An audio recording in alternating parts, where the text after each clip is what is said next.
thank you so much, Gary. Very excited to be on this great panel this morning. I know this is a topic that everybody here is really excited about. Our topic today, new to Canada, new to credit, which we're branding as the acronym N2C, which kind of sounds like a boys band from the 90s, I guess.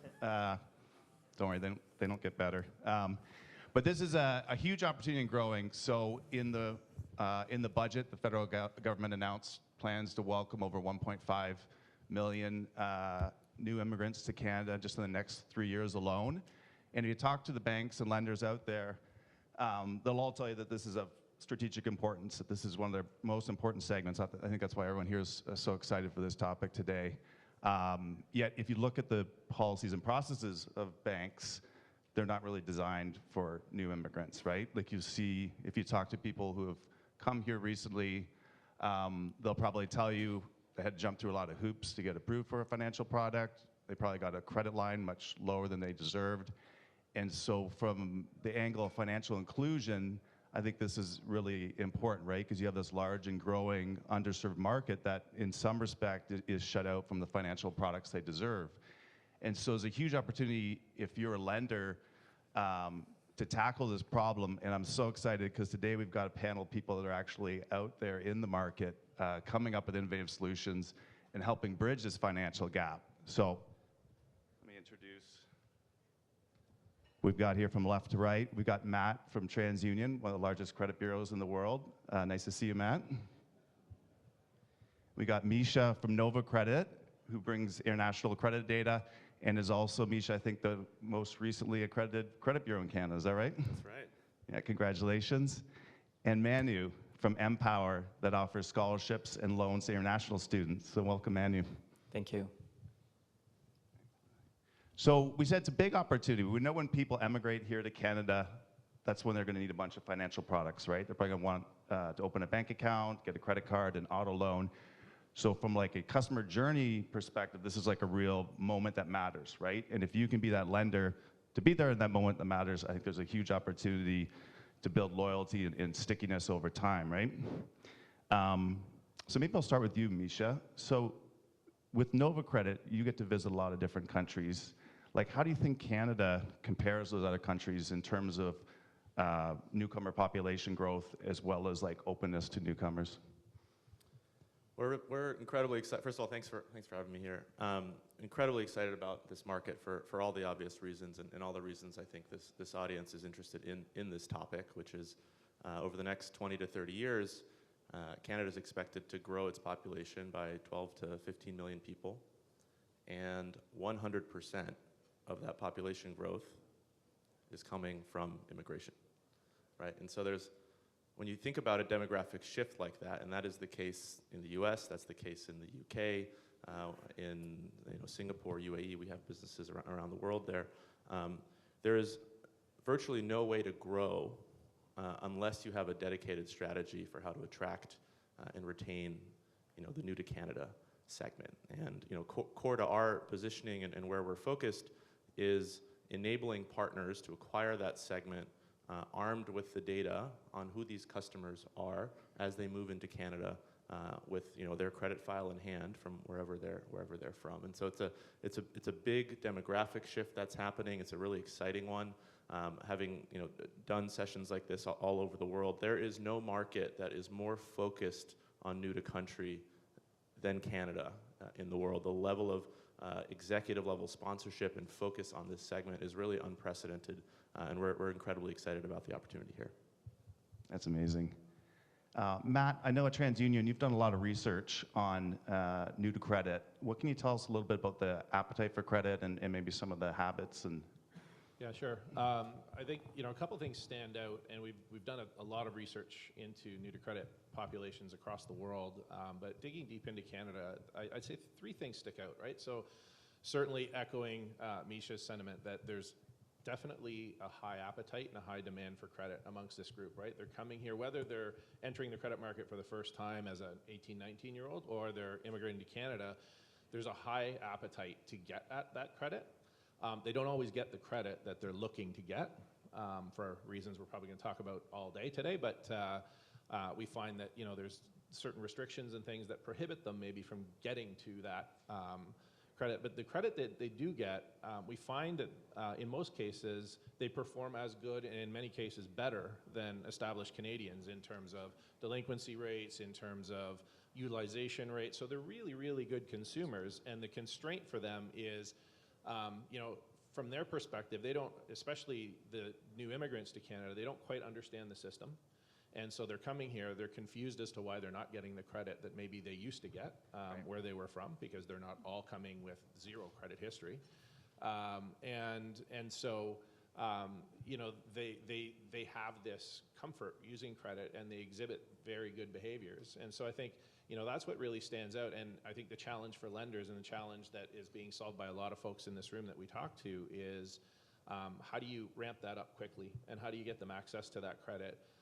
Because I think the third thing that happens, and Andrew spoke to this just a second ago in one of his comments, is there's very low loyalty amongst this group right now, because when they don't get the credit that they want from a particular lender, they're seeking credit anywhere, right? And so I guess that's the downside for them from a customer experience, but the opportunity as a lender is, there's a massive opportunity. Only about, I think in the research we did in Canada specifically, only about 30% of the new to Canadian population that opened an account, that opened a subsequent account within 12 months, opened it with the same lender that they opened their first account with. Oh, wow. And that to me speaks to availability of credit, or them just searching around for either the best deal or best experience.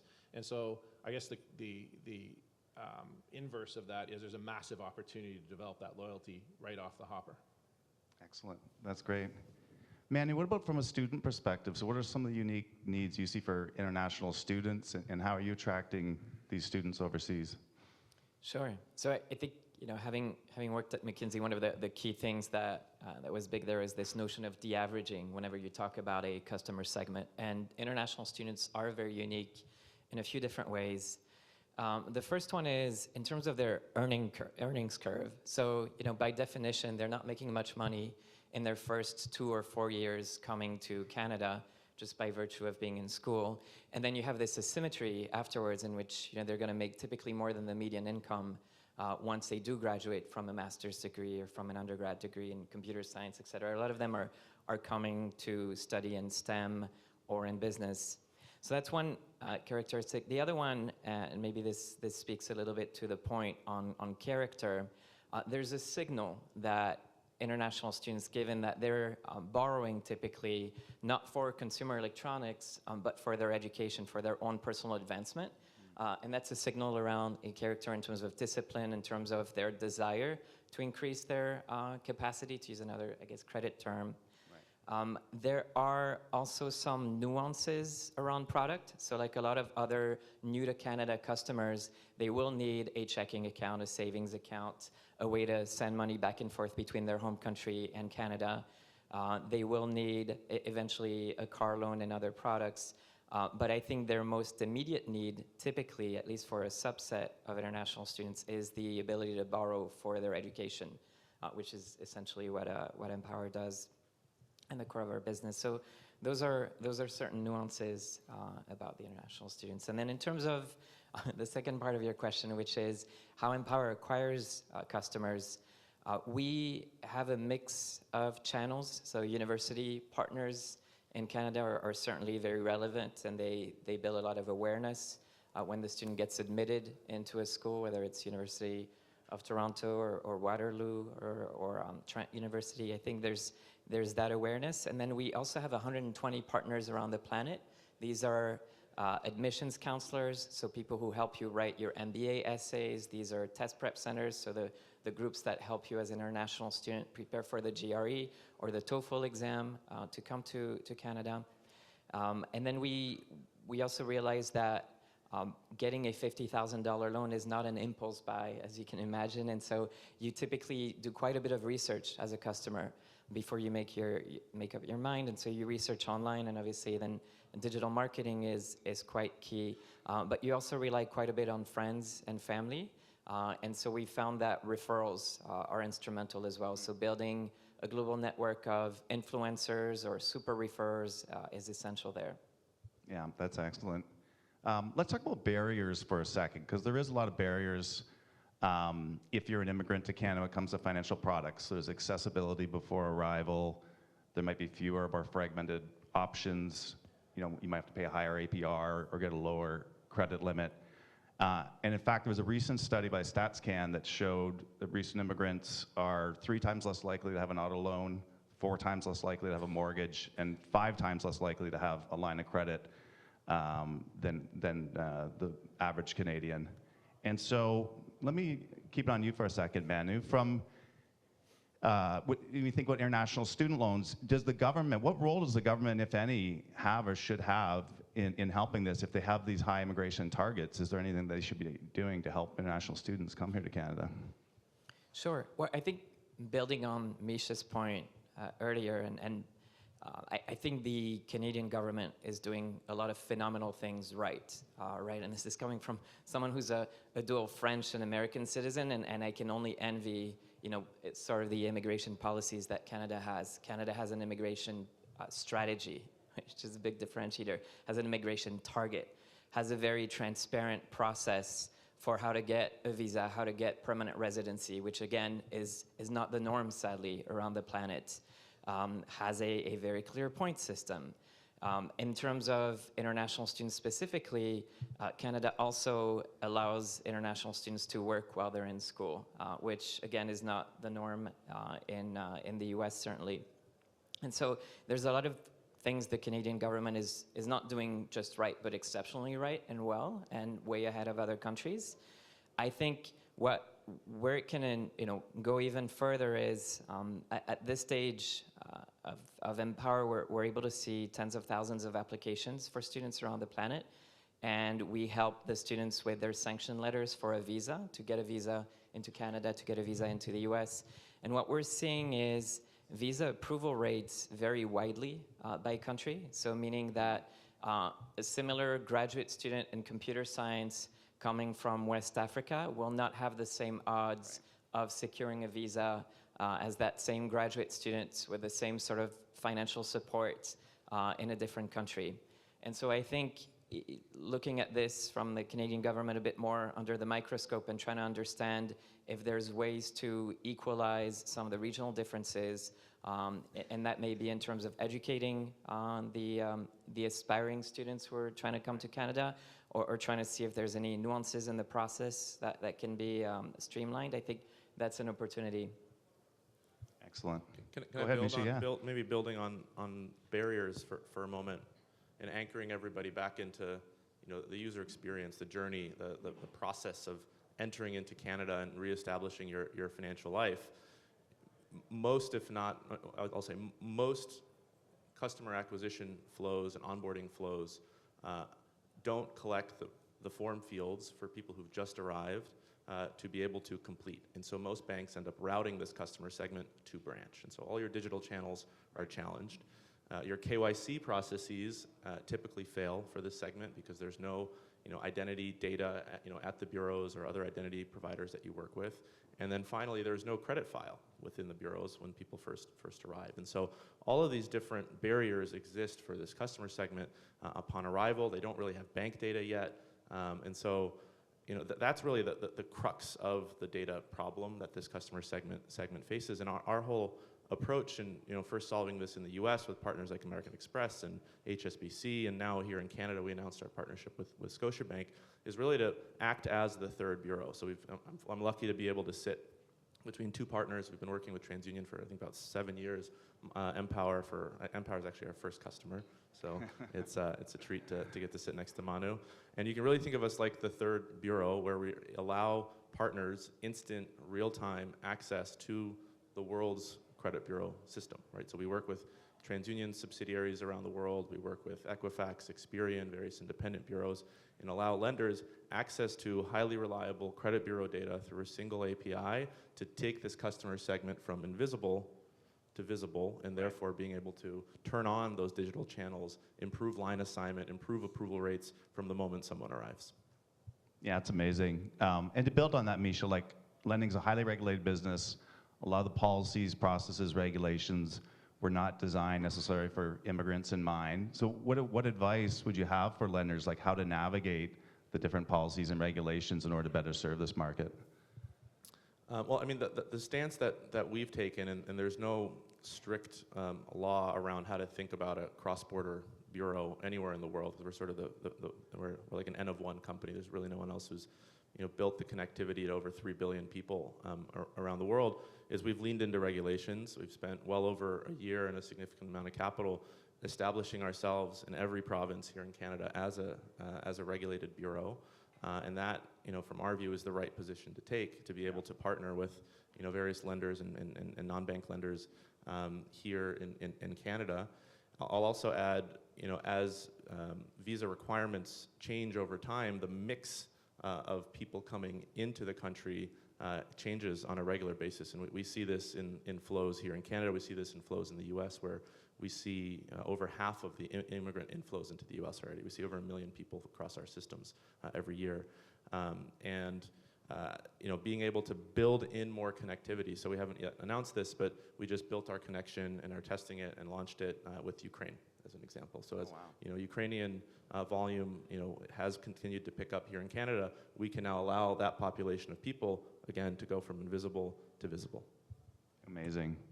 Yeah, I think the acquisition piece is important, but I think one thing that lenders miss a lot in this is so they definitely don't get the credit that maybe they should get given the histories they might have because of this invisibility factor. But I think one of the things that lenders can do a lot better job at is managing them through the life cycle, right? And I think, once they get credit, I don't think a lot of lenders are bad at necessarily giving out that initial credit to a consumer.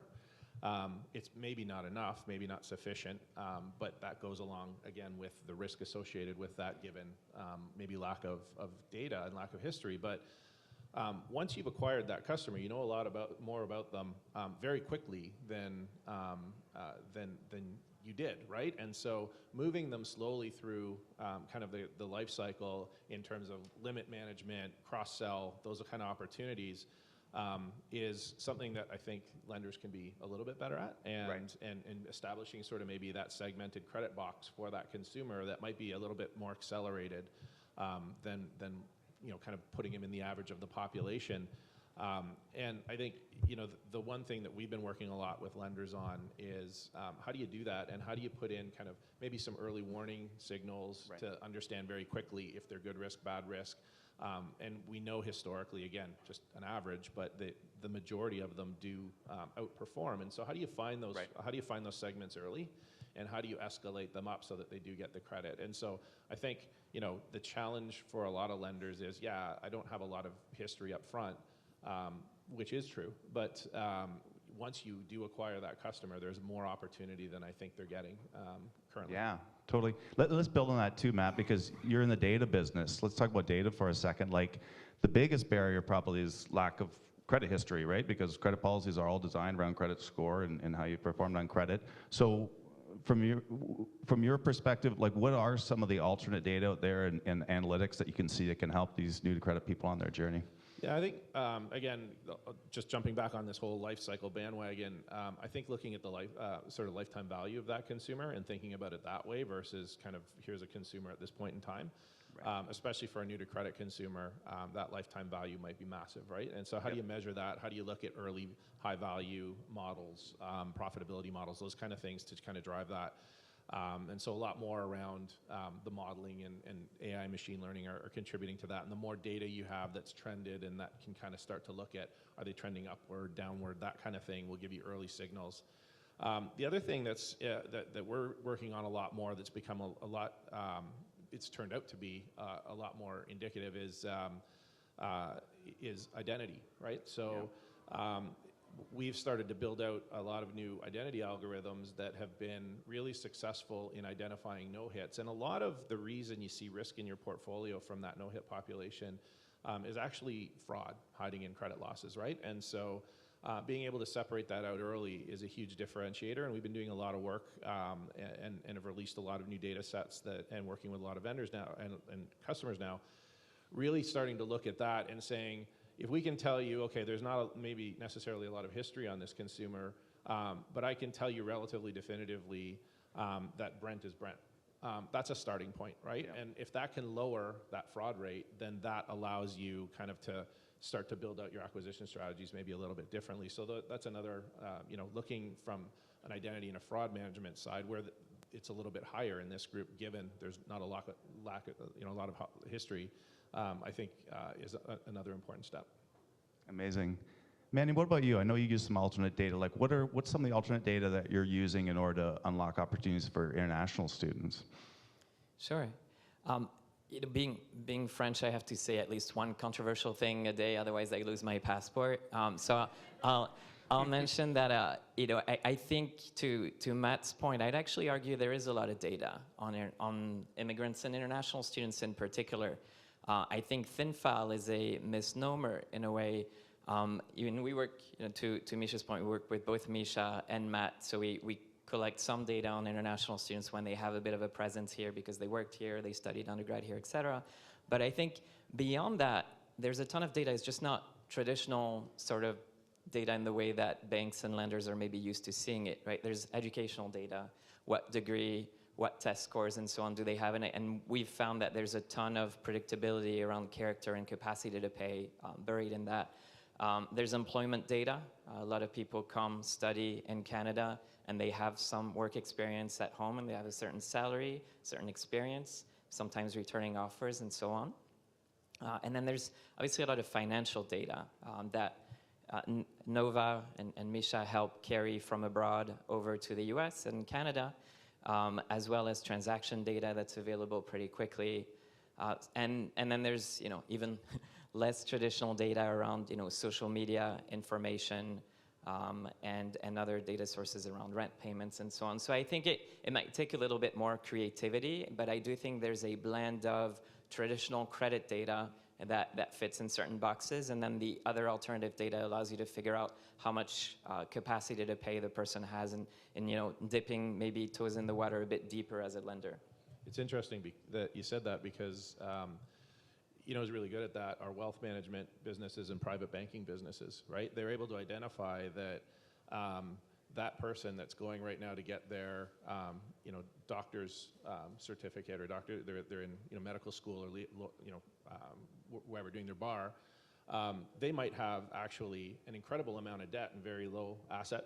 That ratio is very low right now because they're students, but they look again at that lifetime value and they say, if this person's going to be a pediatric neurosurgeon in 7 years, I know what their salary is going to be, and they're going to need to set up an office, and they're going to need to set up all this stuff. And so we're willing, as a private bank, to go in while they're still a student, when they probably have negative equity, and start to invest in them, right? And that's something that the retail side of a lot of lending facilities and banks don't yet do. Yeah, I mean, I couldn't agree more with both of you. I think that we underestimate the lifetime value of a new immigrant massively. I mean, there's this emotional connection to financial products for newcomers that's very different. Like if you live here and you have a high FICO score and you have a thick credit history, financial services is more of a commodity. But when you are shut out from the financial system or you struggle to get financial products, there's this huge emotional connection. I mean, when I was at Capital One, our highest NPS customer segment by far was always our secured card customers. And it was always like you were the ones that took a chance on me when no one else would, right? And so I think then if you can meet those customers where they're at, you have a real chance to build that loyalty and create more lifetime value and stickiness. So I know this is something, Misha, we talked about in our pre-call. Like, how do you think about lenders? How should they be putting that business case together and thinking about lifetime value of this customer segment? Yeah, maybe I'll try to answer that by talking about where we're seeing the industry going, particularly here in Canada, and where we think the future is going to be around serving this segment. More and more lenders are building acquisition engines, teams, partnerships to identify and acquire new to Canada customers prior to arrival, right? And so to be able to do that and satisfy KYC, and we know your customer, but we joke, know you're Canadian or know you're new Canadian, as something that's like a really hard problem to solve, because there is no data here in Canada about this customer. There's no AI or ML that can solve that problem. And so being able to invest in those tools to acquire someone early, and not only acquire them on one product, but really bring on the red carpet, right? Open up and establish that multi-relationship client across checking, card, auto, mortgage, PL, additional product lines that can come from there. And that's where the industry is going. I mean, we're seeing this, every day. I'm here in Canada at least once a month at this point, meeting with partners, and being able to capture as much of that LTV when a newcomer is most in need, which is upon arrival, right? That's where the need is most acute. That's where they're focused on establishing their new financial life, and that's where data can really change the equation and help you win this customer. Amazing. I know we're almost out of time, but just maybe one final thought from each of you in terms of advice to lenders, because this segment, the reason it's such a popular topic is that this is a very strategic segment for lenders here in Canada. So maybe start with you, Manu. I think you said it. I think acquiring them right when they come in will bear fruit over their lifetime. So I think figuring out how to maybe dip toes a little further in the water early on will pay dividends down the line. Yeah. Email me, misha@novacredit.com, or Rich, can you raise your hand, rich@novacredit.com. We're very serious about Canada. It's been a huge investment for us, and we look forward to spending more and more time here. That's great. Matt?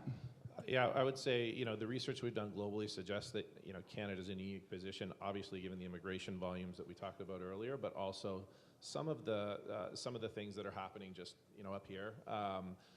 As well as, we've got a core group of lenders as part of this association that are looking at even new products like buy now, pay later, embedded finance, those kinds of things, and they're all, kind of contributing to that kind of access to, financial inclusion, which is critical for this group. Amazing. Well, thank you very much. Thank you, panelists. This has been excellent.